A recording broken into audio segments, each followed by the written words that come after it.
All right, these are our battery boxes. I made 2 of them, just out of some plywood and then some like 16th inch plywood sheeting. Painted them. Have a little spot here for the wires to come through, and a little tab here to hold the switch, as I want to be able to either run this caboose off of battery power or run it from the main train batteries as well. So I'll have a little toggle switch that will switch it either from battery, onboard battery, or from the train power. And so this side here will hold the battery, and then this side here will be where all the wires and switches are. And we just, these are the battery terminals here. We have that all set to go, and we'll just mount this in real quick.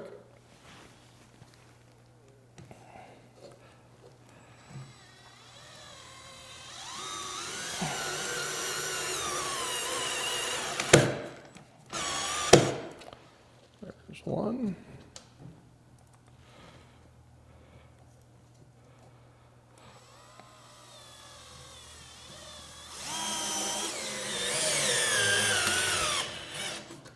Two.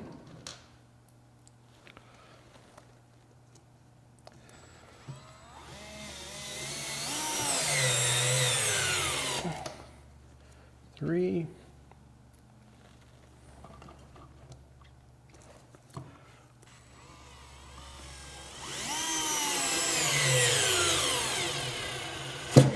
4.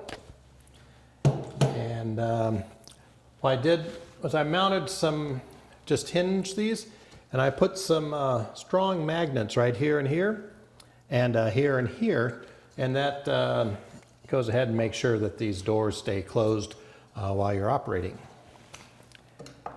And just oops.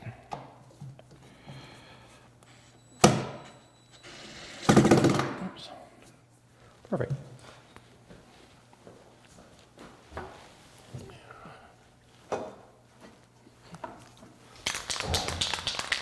Take a little bit of my espresso brown and hit those screw heads, and that's all good.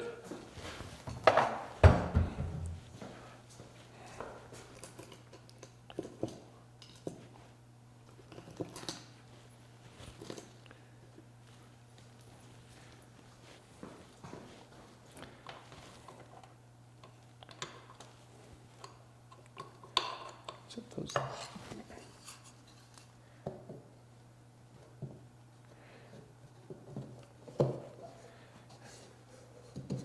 The rest of my box.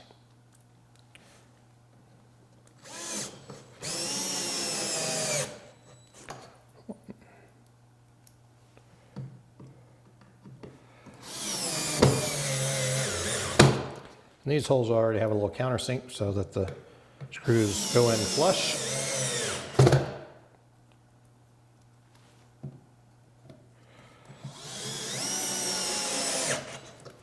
And before we flip it over, we're done, I'll go ahead and put some paint over those screw holes, or those screw heads, and I'll be all good to go. All right, I finished feeding the wires from the center metal tube in through the holes and into the holes in the back of the battery box. And we're now ready to screw this box in where we need it.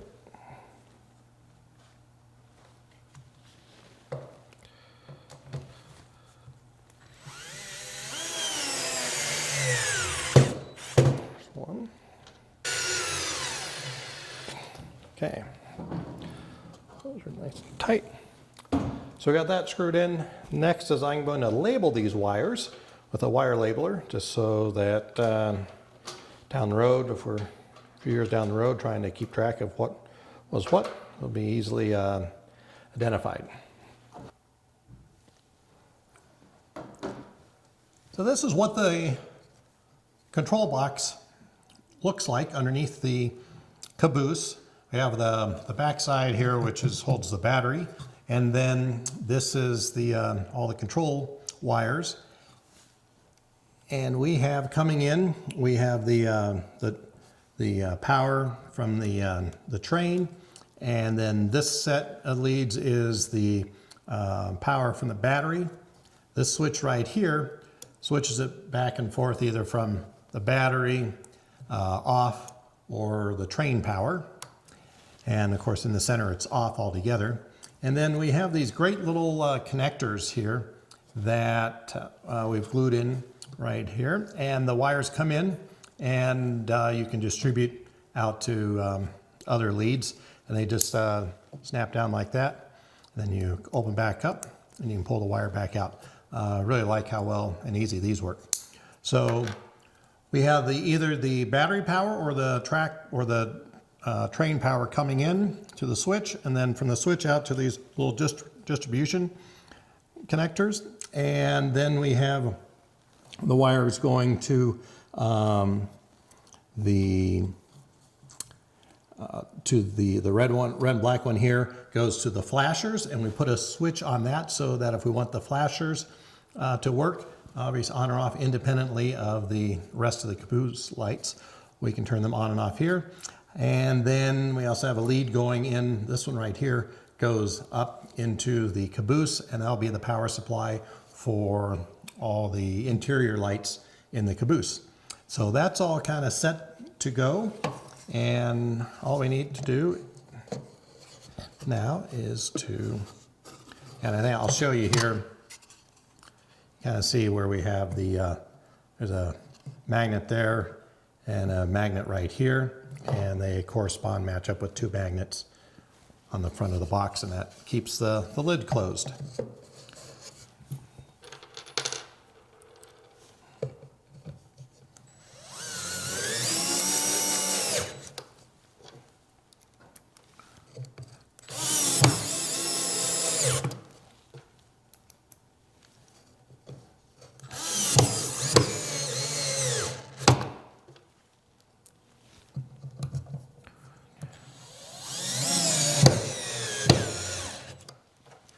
All right, our battery box and control box are all done for this part.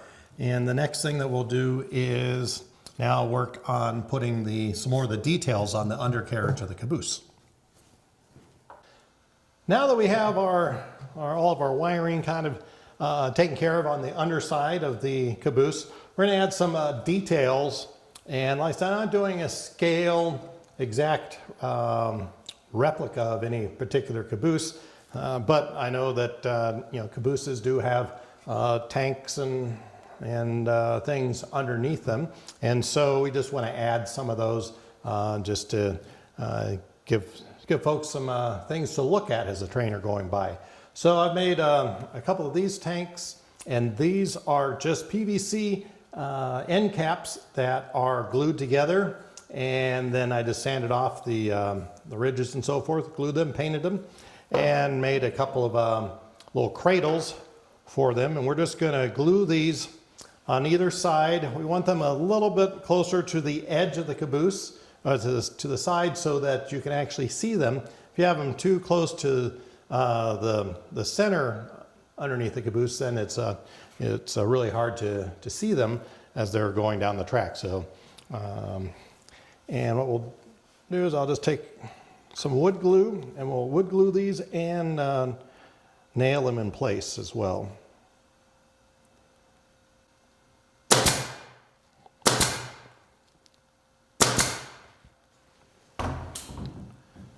sure.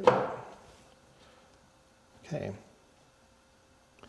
That's pretty good. And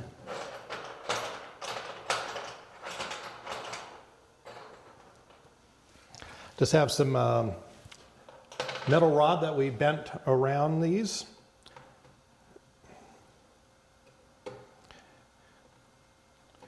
make sure that they work.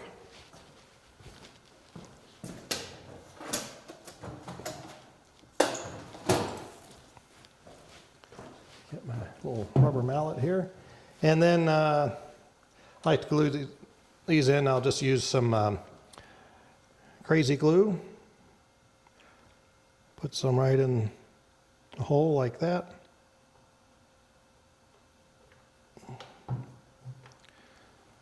And these up and just tap these.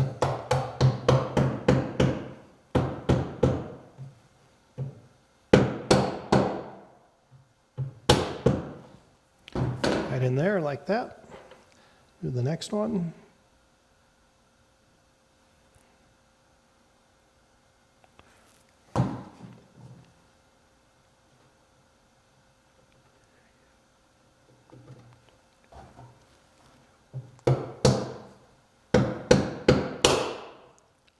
Whoa, that one went a little bit too much. All right, now we have all the undercarriage details, the wiring, the battery boxes and switch boxes, and a couple of tanks. So this is all good to go. And now all I'm going to do is just touch this up a little bit with some paint, and then we'll flip it over and start on the top side.